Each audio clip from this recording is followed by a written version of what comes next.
बांग्लादेश में शेख हसीना ने प्रधानमंत्री पद से इस्तीफा दे दिया है। वे देश छोड़ भारत पहुंच चुकी हैं। बांग्लादेश के आर्मी चीफ जनरल वकार उज़्ज़मान ने कहा कि सेना अंतरिम सरकार बनाएगी। राजधानी ढाका सहित देश भर में सेना तैनात कर दी गई है। कुछ समय पहले तक शेख हसीना को दुनिया के प्रभावशाली लीडर में गिना जा रहा था। उन्हें बांग्लादेश के इकोनॉमी को बदलने वाला मसीहा कहा जाता था। बांग्लादेश में निवेश के लिए भारत और चीन उन्हें लुभाने की कोशिशों में जुटे थे। अब ऐसा क्या हो गया रातों रात कि 15 साल से सत्ता पर अपना पैर जमाए हसीना खुद अपने देश में सुरक्षित नहीं महसूस करती और उन्हें अपना देश ही छोड़ भारत में शरण लेनी पड़ी। शेख हसीना के पतन की कहानी की शुरुआत 2 महीने पहले 5 जून को ढाका हाई कोर्ट के फैसले से शुरू हुई। जी हाँ, स्टोरी में वो 60 दिन की 3 घटनाएं जिसके चलते उन्होंने 15 साल की सत्ता गंवाई। पहली वजह की बात करें, आरक्षण पर ढाका हाई कोर्ट का फैसला जिससे सामान्य वर्ग के छात्र भड़के। बांग्लादेश 1971 में आज़ाद हुआ था, जिसके बारे में अक्सर सभी को पता है कि मुक्ति बहनी नाम के ऑपरेशन से शुरू हुआ बांग्लादेश की आज़ादी की लड़ाई आखिरकार उन्हें जीत मिली 1971 में।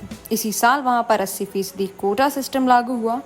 बांग्लादेशी अखबार द डेली स्टार की रिपोर्ट के मुताबिक इसमें स्वतंत्रता सेनानियों के बच्चों को नौकरी में 30%, पिछड़े जिलों के लिए 40%, महिलाओं के लिए 10% आरक्षण दिया गया। जिस तरह से हमारे देश में जातियों के आधार पर आरक्षण दिया जाता है, उसी तरह बांग्लादेश में आरक्षण लागू करने के प्रमाण कुछ ऐसे थे। सामान्य छात्रों के लिए सिर्फ 20% सीटें रखी गईं। कुछ विरोध के बाद 1976 में पिछड़े जिलों के लिए आरक्षण को 20% कर दिया गया। सामान्य छात्रों को इसका थोड़ा फायदा मिला, उनके लिए 40% सीटें हो गईं।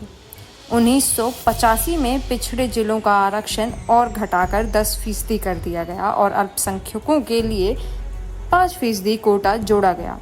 इससे सामान्य छात्रों के लिए 45% सीटें हो गईं।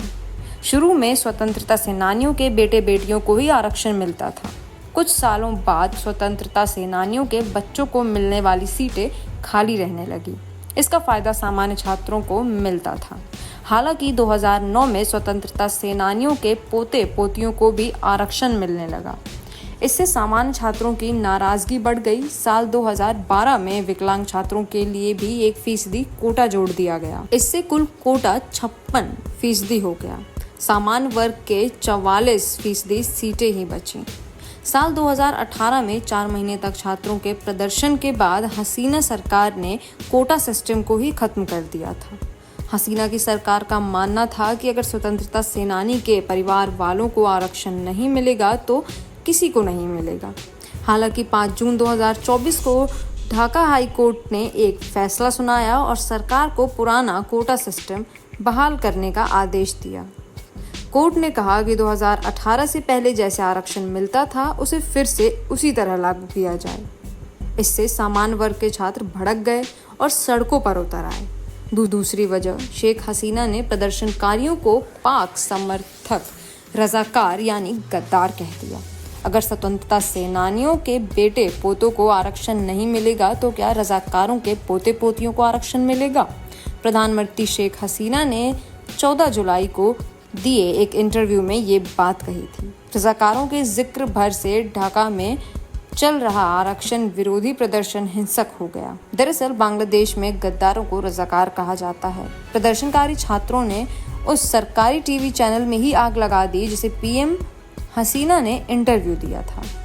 ढाका यूनिवर्सिटी में तुई के आमी के रजाकार के नारे गूंजने लगे।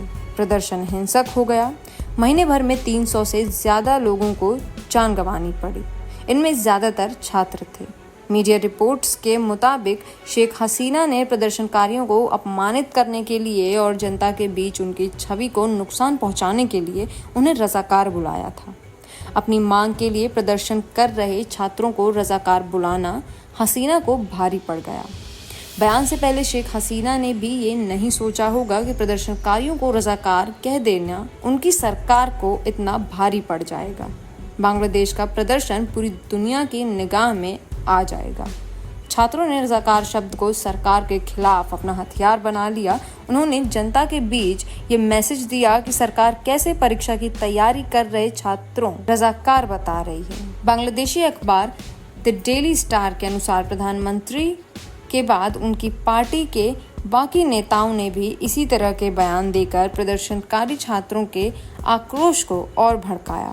समाज कल्याण मंत्री दीपू मोनी ने कहा, रजाकारों को बांग्लादेश के पवित्र झंडे को थामने का कोई हक नहीं है। वहीं सूचना एवं प्रसारण राज्य मंत्री मोहम्मद अली अराफात ने कहा, रजाकारों की कोई भी मांग स्वीकार नहीं की जाएगी।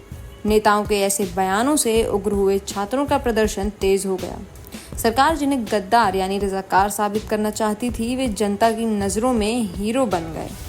हसीना ने जिन रजाकारों का जिक्र किया वो आखिर हैं कौन? साल 1971 बांग्लादेश के लिए हुई जंग में पाकिस्तान को सरेंडर करे 2 दिन गुजर चुके थे। 18 दिसंबर की सुबह ढाका के बाहरी इलाकों में एक के बाद एक 125 लाशें मिली। सभी के हाथ पीछे बंधे थे। इनकी पहचान कर पाना भी मुश्किल हो रहा था।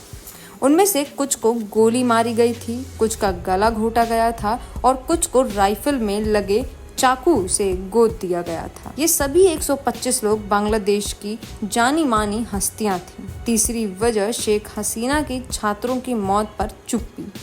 मेट्रो जलाने पर आंसू बहाए शेख हसीना बांग्लादेश में हुए हिंसक प्रदर्शन के बाद हुए नुकसान को देखने के लिए 25 जुलाई को मीरपुर मेट्रो स्टेशन का दौरा करने पहुंची। इस दौरान मेट्रो स्टेशन में हुई तोड़फोड़ को देखकर शेख हसीना के आंसू निकल पड़े। शेख हसीना अपने आंसुओं को टिश्यू पेपर से पोंछते हुए नजर आए। हालांकि उन्होंने प्रदर्शन में 200 से ज्यादा छात्रों की मौत पर एक बार भी कुछ नहीं कहा। पहले महीने विरोध प्रदर्शन को लीड कर रहे 6 लोगों को डायरेक्टिव ब्रांच ने सेफ रखने के नाम पर 6 दिनों तक बंधक बना कर रखा। इनमें से नादिक इस्लाम, हाफिज महमूद और अबू बकर मजूमदार घायल थे और अस्पतालों में इलाज करा रहे थे। उन्हें वहां से उठा लिया गया। इस सभी से आंदोलन को वापस लेने के लिए जबरदस्ती वीडियो बनवाया गया। जब एक कैद में थे तब गृह मंत्री ये दावा कर रहे थे कि इन्होंने अपनी मर्जी से आंदोलन को खत्म करने की बात कही है। जब मामला खुला तो प्रदर्शनकारियों का गुस्सा और भड़क गया। प्रदर्शन इतना बढ़ गया कि हजारों लोग सड़कों पर उतर आए।